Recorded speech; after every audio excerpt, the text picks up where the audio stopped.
Historically, the Mississippi River built one of the richest ecosystems on Earth, a network of wetlands stretching across the southern coast. Each flood carried water and sediment that helped the land grow, and the system stayed in balance. But today, that balance is changing. Levees, which are raised areas built to prevent flooding, now block the river from flooding naturally. Farms across the Midwest send fertilizer downstream, adding extra nutrients to the water. Rising seas and strong storms wash away soil faster than it can rebuild. The wetlands here are shrinking, and that means Earth's natural cycles are being disrupted. In this lesson, we will explore how the water, carbon, nitrogen, and phosphorus cycles connect in this system. We'll identify cause and effect relationships in the delta and see how scientists are trying to bring Earth's cycles back into balance.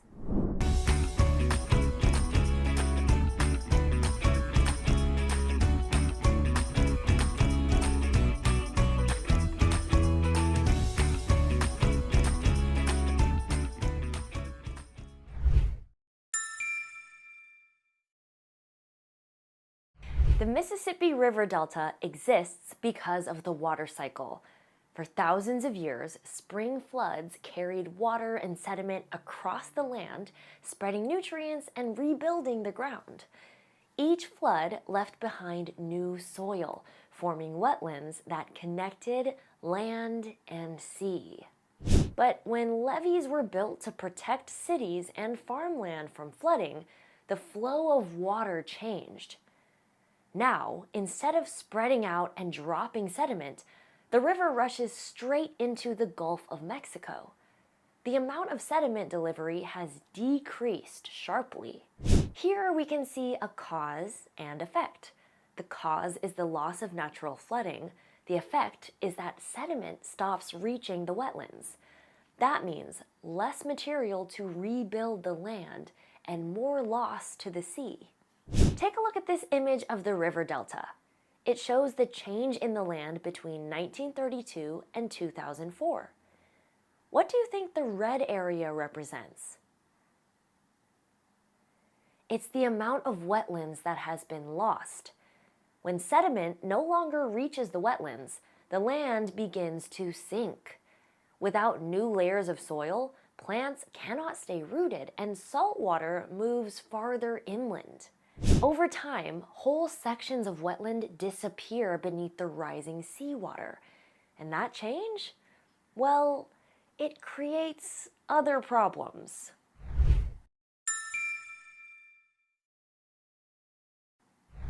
Wetlands are powerful carbon sinks, places that store more carbon than they release. Plants take in carbon dioxide from the air during photosynthesis, storing that carbon in their roots and stems.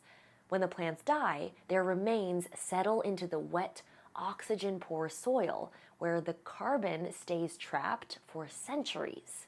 Here is a comparison showing how much carbon might be stored in a healthy wetland area versus a drained wetland area. Which one stores more carbon? Healthy wetlands hold much more. This is actually a good thing because keeping carbon stored underground prevents it from returning to the atmosphere as carbon dioxide. Keeping the soil wet slows decomposition, traps carbon underground, and helps restore balance between the biosphere and the atmosphere. When wetlands dry out or disappear, that stored carbon reacts with oxygen and escapes as carbon dioxide. The land begins releasing more carbon than it stores, adding greenhouse gases to the atmosphere and speeding climate change.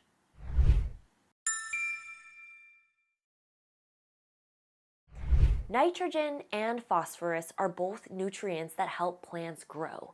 They move through water, soil, and living things, supporting food webs across the planet. But when too much of either nutrient enters the environment, it can throw entire ecosystems out of balance. Across the Mississippi River basin, Fertilizers used on farms and wastewater from cities carry extra nitrogen and phosphorus into rivers. Rain and runoff move these nutrients downstream, where they collect in the Delta and the Gulf of Mexico. Based on what you've learned about these cycles, what is the likely effect of having too much nitrogen or phosphate in the water? Record your thoughts in your guided notes.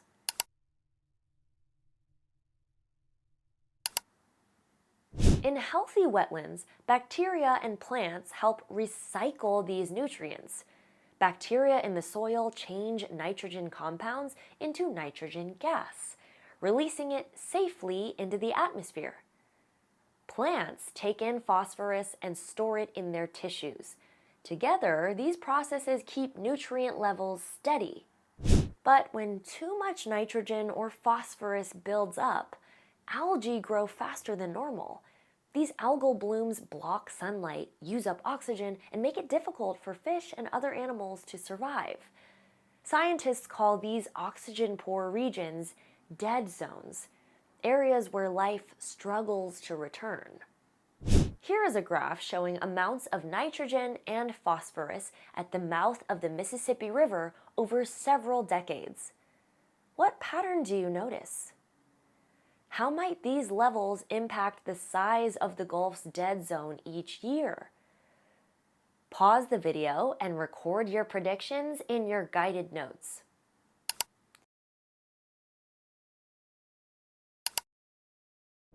Both nutrients have increased over time, especially after heavy rain years when fertilizer runoff is higher.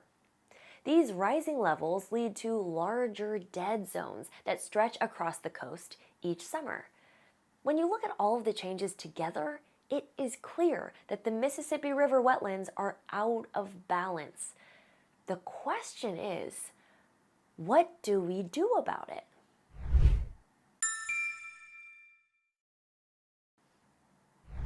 There are a lot of issues.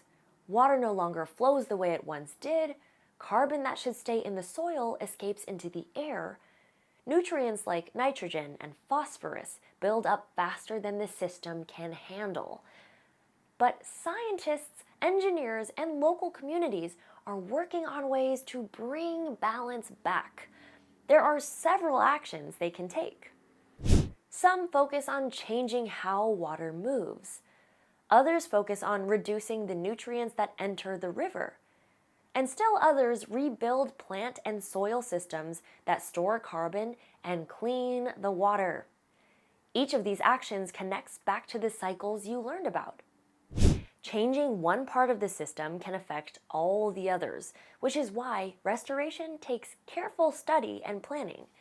In your lesson activities, you will examine sample data based on the Mississippi River Delta.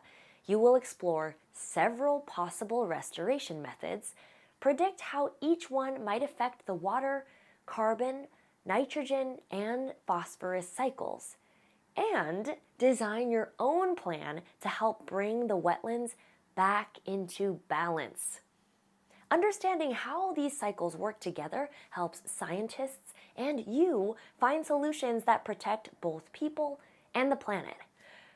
It's time to make a plan. Hey, hey.